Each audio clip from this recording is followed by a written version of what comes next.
माताजी क्लास में आप लोगों का स्वागत है। इस वीडियो में हम लोग एक्सरसाइज 1.2 के क्वेश्चन नंबर 5, 6, 7 पढ़ेंगे।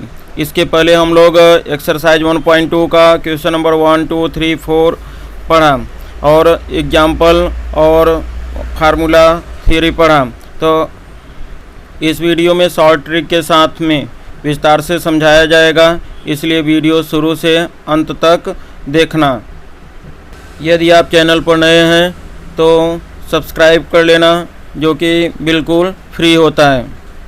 यह एक विशेष प्रकार का वीडियो है, इसमें आपका ध्यान केवल आपके पढ़ाई पर होगा, आपका ध्यान इधर उधर भटकेगा नहीं, इसलिए पूरे कंटेंट आपको बहुत अच्छे से समझ में आ जाएंगे। आप इस वीडियो से नोट्स भी बना सकते हो, स्क्रीनशॉट भी ले सकते हो। माताजी पिताजी की वंदना के साथ वीडियो स्टार्ट करते हैं।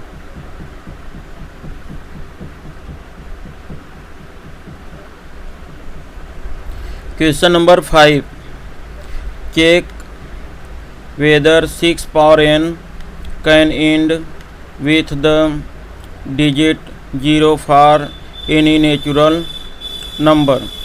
तो इसमें हिंदी में जांच कीजिए कि क्या किसी प्राकृत संख्या n के लिए संख्या 6 पावर n अंक 0 पर समाप्त हो सकती है।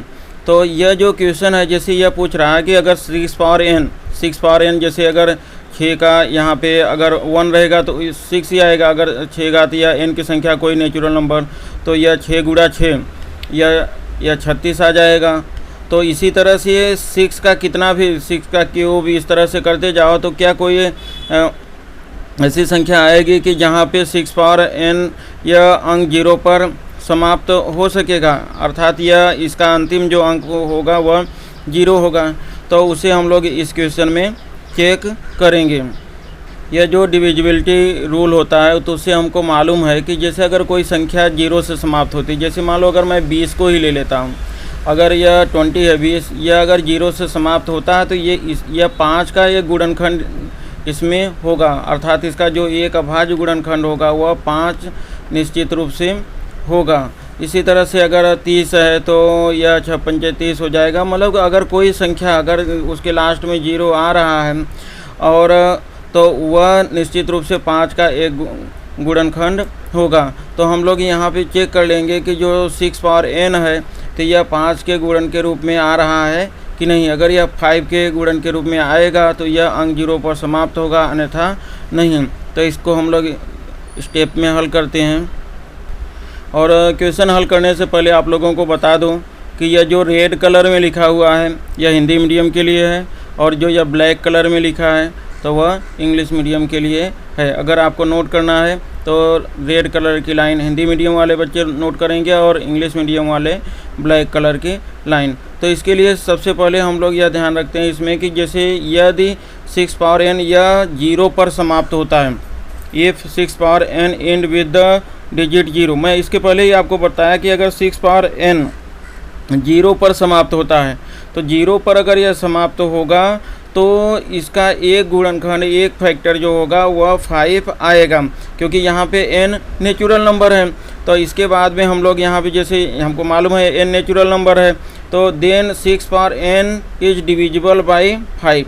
अगर यहाँ पे जैसे अगर यह संख्या जो है तो यह 6 पावर n अगर 0 पर समाप्त होता है, हमने पहले यह मान लिया कि यह कि 6 पावर n जो है यह 0 पर समाप्त होता है। जब यह 0 पर समाप्त होता है तो यह 5 से डिविजिबल होगा, 5 से यह भाज्य हो जाएगा, 5 से यह भाज्य होगा। जब यह 5 से विभाजित होगा तो 6 पावर n का जो फैक्टर होगा, जैसे 6 पावर n का जो फैक्टर होगा इसके अंतर्गत यह 5 आ जाएगा। तो हम लोग अब इसका फैक्टर चेक कर लेंगे। तो अब इसमें देखो इसका जो प्राइम फैक्टर है, तो प्राइम फैक्टर हम लोग देख रहे हैं जैसे 6 पावर n का अभाज्य गुणनखंड। तो जो 6 पावर n का अभाज्य गुणनखंड है, जैसे 6 है तो 6 को आपको तो मालूम ही है 2 इंटू आप लिख सकते हो 3, 6 को 2 इंटू 3, तो यह 2 इंटू 3 पावर n। तो यह मालूम है कि 2 के मल्टीपल में 5 नहीं आएगा और 3 के भी मल्टीपल में 5 नहीं आएगा। तो इस तरह से यह क्लियर हो गया हमको कि यह जो 6 पावर n का अभाज्य गुणनखंड है तो यह 5 का मल्टीपल नहीं होगा, यह 5 से डिविजिबल नहीं होगा। तो इसके बाद में यह क्लियर होता है कि जो यह संख्या है यह 5 is not factor of 6 power n, इसलिए यहाँ से यह क्लियर हो गया कि जो 5 है तो 6 पावर n का कोई फैक्टर नहीं है, अर्थात यह जो 5 है यह 6 पावर n का गुणनखंड नहीं है। तो इसके बाद में फिर हम लोगों को यहाँ से जैसे यह जो नियम होगा, अब इसके बाद अंकगणित के आधारभूत प्रमेय के अनुसार, hence according to the fundamental theorem of arithmetic. तो इसके पहले मैं फंडामेंटल थियरम ऑफ एरिथमेटिक बताया था। तो इस थियरम के अकॉर्डिंग यह बताया जाता है कि अगर जैसे कोई संख्या है भाज्य संख्या है तो उसे हम लोग अभाज्य गुणनखंड के रूप में लिख सकते हैं। तो यहाँ पे हम देख रहे हैं कि जो संख्या या 6 पावर n है तो इसका जो अभाज्य गुणनखंड 5 नहीं है, तो अतः इसके इस 6 पावर n के अंत में यह 0 नहीं आएगा। तो इस तरह से हमको यहाँ पे यह प्राप्त हो गया कि यह जो संख्या यह जैसे प्राप्त हुई तो यह किसी प्राकृतिक संख्या n के लिए संख्या 6 पावर n अंक 0 पर समाप्त नहीं हो सकती है। तो यहाँ पे किसी प्राकृतिक संख्या n के लिए संख्या 6 पावर n अंक 0 पर समाप्त नहीं हो सकती। अब आप लोग इस पूरे सवाल का स्क्रीनशॉट भी ले सकते हो। तो इसमें जैसे सबसे पहले हम लोग यहाँ पे 6 पावर n अंक या 0 पर समाप्त होता है, हम लोग यह मान लिए प्राकृतिक संख्या यह, तो यह 5 से भाज्य होगा। तो जब यह 5 से भाज्य होगा तो इसका अभाज्य हम लोग गुणनखंड देख लेते हैं। तो 2 × 3 है, तो इसका जो अभाज्य गुणनखंड है यह 5 के रूप में नहीं है। तो इसलिए अंकगणित के आधारभूत प्रमेय के अनुसार या किसी प्राकृतिक संख्या n के लिए 6 पावर n अंक 0 पर समाप्त नहीं हो सकता। इस तरह से यह बहुत ही सिंपल क्वेश्चन है। तो एक बार केवल इसे आप लोग नोट्स बना लेना, इसका नोट्स कर लेना, तो तुरंत आपको याद हो जाएगा, कभी भूलेगा नहीं। अब इसके बाद question number 6, explain why 7 × 11 × 13 + 13 and 7 × 6 × 5 × 4 × 3 × 2 × 1 + 5 are composite numbers, भाज्य संख्याएं हैं। तो यहाँ पे कंपोजिट नंबर हमको यह बताना है कि यह संख्याएं क्यों कंपोजिट नंबर या भाज्य संख्याएं हैं। तो आप लोगों को कंपोजिट नंबर या भाज्य संख्या के बारे में मालूम है कि अगर जैसे भाज्य संख्या में खुद एक और उसके अलावा कोई भी अगर एक या दो जो भी कोई अगर गुणनखंड हो जाता है तो वह भाज्य संख्या होगी। जैसे अब यहाँ पे जैसे अगर हम 6 ले लेते हैं तो अब यहाँ पे देख रहे हैं 6 में, तो 6 में यह 2 से भी 2 × 3 हो गया। तो अर्थात इसमें यह और इसके अलावा एक तो सबका गुणनखंड होता ही है, तो इसलिए यह स्वयं के अलावा 2 और 3 इसमें और 2 गुणनखंड है, तो इसलिए यह भाज्य संख्या है। लेकिन जैसे 5 है तो 5 होता है, 5 होता है, तो 5 को हम अगर लिखना चाहेंगे तो यह 5 यह केवल यह 5 और 1 इसका केवल एक तो इटसेल्फ मतलब स्वयं इसका यह 5 यह गुणनखंड है और एक है। तो इस तरह से अगर कोई ऐसी संख्या होती है कि जिसका खुद और केवल एक गुणनखंड होता है तो वह अभाज्य संख्या हो जाती है। लेकिन अगर कोई संख्या का खुद एक और उसके अलावा कोई और गुणनखंड होता है तो वह संख्या हो जाएगी भाज्य संख्या। तो इस तरह से हम लोगों को यहाँ पे देखना है कि यह जो दिया गया नंबर है तो यह भाज्य संख्या क्यों है, हम लोग इसको इसमें भी हल करेंगे। इसमें हम लोग सबसे पहले फर्स्ट वाले को सॉल्व कर लेते हैं, इसके बाद में दूसरे वाले को। जैसे 7 × 11 × 13 + 13 है, तो इसमें आप देख रहे हो कि जो यह 13 है 13 दोनों में कॉमन है। 13 जो संख्या यह है यह दोनों में ही कॉमन है, तो 13 हम लोग यहाँ पे कॉमन ले सकते हैं। तो 13 जब यह कॉमन ले लिए तो अब इसके बाद ही आप लिख सकते हो। अगर 13 अगर कोई भी संख्या इसमें से कॉमन आ गई तो आप तुरंत लिख सकते हो कि यहाँ पे यह 13 कॉमन है, क्योंकि आपको मालूम है कि अगर 11 × 77 = 78 आ जाएगा। अगर आप नहीं भी सॉल्व करो इसके बाद में ही तुरंत लिख दो कि यहाँ पे यह 13 एक संख्या इसमें कॉमन आ रही है, तो अतः यह अंकगणित के आधारभूत प्रमेय के अनुसार यह हमारा भाज्य संख्या हो जाएगा। लेकिन अगर आप इसे और भी हल करना चाहो तो और इसे हल करके भी लिख सकते हो। तो इसे जैसे अगर हम यहाँ पे 77 + 1 हो जाएगा, या 78 का भी गुणनखंड लिख सकते हैं। तो यहाँ पे यह 3 × 13 × 13, तो यहाँ पे इस तरह से हम यह लिख सकते हैं। तो इस तरह से यहाँ पे हम देख रहे हैं कि यह अभाज्य संख्या के गुणनखंड के रूप में आ गया। तो यह अभाज्य संख्या का गुणनफल हो गया। तो जब यह अभाज्य संख्या का गुणनफल हो गया तो अंकगणित के आधारभूत प्रमेय के अनुसार, जो अंकगणित का आधारभूत प्रमेय हम लोग पढ़े हैं, तो उसके अनुसार यह जो संख्या हो जाएगी यह भाज्य संख्या हो जाएगी। तो अब इसे हम लोग यहाँ पे लिख सकते हैं कि यह जो संख्या होगी अपना, तो यह भाज्य संख्या है। तो इस तरह से यह यहाँ पे क्लियर हो गया कि अगर यहाँ पे 13 कॉमन हो गया तो इसके कारण से यह जो संख्या है, जो दी गई संख्या है, वह भाज्य संख्या है। इसी तरह से इसका दूसरा पार्ट हम लोग हल कर लेते हैं। तो उसमें जैसे अब यहाँ पे देख रहे हैं कि यह जो 5 संख्या है, यहाँ पे जो 5 है, तो इसमें भी यह 5 कॉमन आ जा रहा है, दोनों में 5 है, यहाँ पे भी 5 है, बीच में तो यह मल्टीप्लाई है, मल्टीप्लाई में से आपको, और यहाँ पे प्लस है, तो इन दोनों के बीच में से हम 5 कॉमन ले सकते हैं। तो अगर हम यहाँ से 5 कॉमन लेंगे तो यह संख्या आ जाएगी। तो अब यहाँ पे आपको पूरा हल करने की कोई ज़रूरत नहीं होती है। तो यह 5 कॉमन आ गया, तो अब यहाँ पे लिख सकते हो आप अंकगणित के आधारभूत प्रमेय के अनुसार यह संख्या भाज्य संख्या हो जाएगी। तो इस तरह से यहाँ पे इसका हम देख रहे हैं कि जो एक फैक्टर, एक जो गुणनखंड है, तो वह 5 है। जैसे ऊपर क्या था, एक गुणनखंड 13 था, यहाँ पे एक गुणनखंड 5 है। तो इस तरह से यह जो संख्या है, तो यह भाज्य संख्या हो जाएगी। इसे हम लोग डायरेक्ट भी लिख सकते हैं। तो यह भाज्य संख्या का गुणनफल हो गया। और इसे इस तरह से अंकगणित का जो आधारभूत प्रमेय है, तो अंकगणित के आधारभूत प्रमेय के अनुसार जो यह दी गई संख्या है, तो वह हो जाएगा अपना भाज्य संख्या, कंपोजिट नंबर वह हो जाएगा। तो इस तरह से यह जो संख्या है यह अपना कंपोजिट नंबर हो जाएगा, यह भाज्य संख्या हो जाएगी। तो इस तरह से यह बहुत ही आसान ढंग से आप इसको हल कर सकते हो। केवल आपको इसमें केवल कॉमन लेना है। अगर कॉमन कुछ भी नहीं मिल रहा है तो वह समझ जाओ कि वह संख्या अभाज्य संख्या होगी। अब इसका स्क्रीनशॉट ले सकते। अब यहाँ पे यह देख सकते हो आप, यह सवाल जो दिया गया है, तो इसमें पहले आप क्या किए, यहाँ पे 13 कॉमन ले लिए थे। आप यहीं के बाद डायरेक्ट भी लिख सकते थे कि यह भाज्य संख्या का गुणनफल हो गया। अगर आपके पास टाइम रहे तो आप इस तरह से हल भी कर सकते हो, नहीं तो आप यहीं के बाद में डायरेक्ट लिख सकते थे। तो यह अंकगणित के आधारभूत यह प्रमेय के अनुसार, तो यह जो संख्या होगी तो आप उसको लिख दोगे, यह भाज्य संख्या है। तो बस यह इस तरह से, यह आपको 2-3 लाइन ही आपको केवल इस तरह से करना है, तुरंत आपका आंसर आ जाएगा। और इसके बाद में फिर यहाँ पे अगर यह दूसरी संख्या, इसमें भी हम देख रहे हैं कि यह 5 कॉमन हो गया। तो अब यहाँ पे इतना बड़ा है तो आप गुणा करके इसको लिखने की कोई ज़रूरत नहीं, टाइम लगेगा।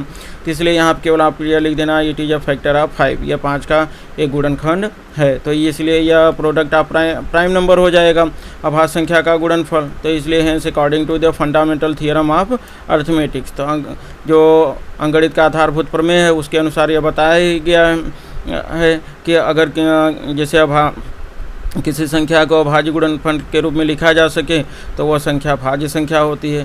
तो इसलिए यह जो दी गई संख्या है यह भाज्य संख्या हो जाएगी। तो इस तरह से यह आप इसको सॉल्व कर सकते हो। Next question number 7, there is a circular path around a sports field.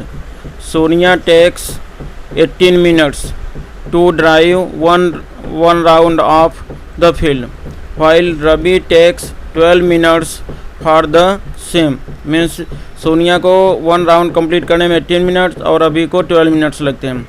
Suppose they both starts at the same point. यहाँ पे ध्यान रखना कि दोनों सेम पॉइंट से स्टार्ट करते हैं एट द सेम टाइम, और दोनों का जो टाइम है वह भी सेम है। And go in the same direction, और सेम डायरेक्शंस में जाते हैं। After how many minutes they will meet again at the starting points, और कितने समय बाद दोनों स्टार्टिंग पॉइंट पर फिर से यह मिलेंगे।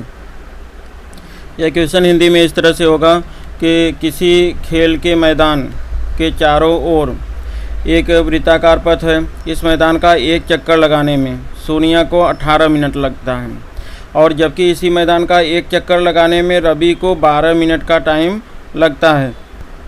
मान लीजिए दोनों एक ही स्थान से दोनों एक ही स्थान से और एक ही समय पर चलना प्रारंभ करके एक ही दिशा में चलते हैं तो कितने समय बाद वे पुनः प्रारंभिक स्थान पर मिलेंगे। तो इसमें यह ध्यान रखना कि जैसे 18 मिनट, जो सोनिया 18 मिनट लगते हैं उसको एक चक्कर लगाने में और इसको 12 मिनट लगते हैं, तो जो इनका टाइम होगा तो यह टाइम कम तो आएगा नहीं, ज़्यादा ही टाइम आएगा। जैसे अब 18 का यह जैसे जो दूसरा होगा, दूसरा चक्कर यह जैसे यह 36 मिनट में, और जैसे इसके बाद जो तीसरा 18 तरीक या 54, जो तीसरा चक्कर होगा यह 54 मिनट, और यह जो होगा यह 12 दूना यह 24 आएगा। जो दो चक्कर होगा यह 24 मिनट में यह पुनः प्रारंभिक स्थिति में होगा। इसके बाद फिर 12 यहाँ 36, तो यहाँ पे यह देख रहे हैं कि यह 36 मिनट में फिर से यह प्रारंभिक स्थिति में आ जाएगा। तो इसमें हम देख रहे हैं कि यह जो 36 है, जो यहाँ पे एक 36 और यह 36 दोनों में कॉमन आ रहा है। तो इस तरह से यह जो कॉमन वैल्यू है तो यह इनका एलसीएम है। तो सिंपल सा इसमें हम लोग इनका केवल एलसीएम ज्ञात कर लेंगे और वह हमारा 36 मिनट इसका आंसर हो जाएगा। तो इस सवाल में हम लोग सबसे पहले यह देख लेते हैं कि सोनिया द्वारा कितना समय लगा था। तो सोनिया द्वारा जो लगा समय 18 minute, time taken by Sonia 18 minute था। और इसके बाद जो रवि द्वारा, यहाँ पे देख लो कि सोनिया द्वारा जो लगा समय 18 मिनट, और इसके बाद रवि द्वारा जो लगा गया समय है तो वह 12 मिनट था। रवि द्वारा जो लगा समय है वह 12 मिनट है। तो हम इन 18 और 12 का एलसीएम ज्ञात कर लेते हैं। तो एलसीएम तो आपको मालूम है। तो जैसे यहाँ पे सबसे पहले हम लोग 18, तो 18 यह 2 से कट जाएगा, तो फिर यह 9 आ जाएगा, फिर यह 3 से कटेगा तो यह 3 आ जाएगा, तो फिर यह 3 से कटेगा तो यह आ गया। तो इसी तरह से यहाँ पे जो दूसरा नंबर यह 12 है, तो यह 12, तो 12 भी 2 से कट जाएगा, तो यह 6 आ जाएगा, फिर यह 2 से कट जाएगा तो 3 आ जाएगा, तो यह फिर 1 आ गया। तो इस तरह से इसमें हम देख रहे हैं कि यहाँ पे जो 18 है तो 18 को हम लोग 2 गुणा 3 इस तरह से लिख सकते हैं, और जो 12 है तो 12 को भी हम लोग 2 गुणा 3 लिख सकते हैं।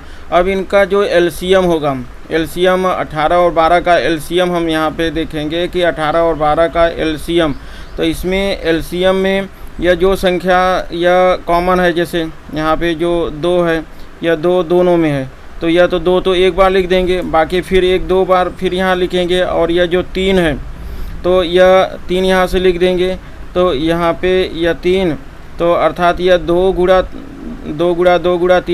3, तो इस तरह से यह नंबर आ जाएगा। क्योंकि यहाँ पे 2 का स्क्वायर, सिंपल सा ऐसा समझो कि अगर 2 का स्क्वायर, तो एक बार सबसे बड़ा 2 का स्क्वायर है, 2 का स्क्वायर हो जाएगा, और इसके बाद 3 का स्क्वायर हो जाएगा, तो यही अपना आंसर होगा।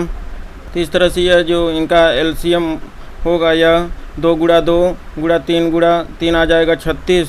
तो इस तरह से जो इसका आंसर होगा तो यह 36 आ जाएगा कि यह 36 मिनट बाद वे पुनः प्रारंभिक स्थान पर मिलेंगे।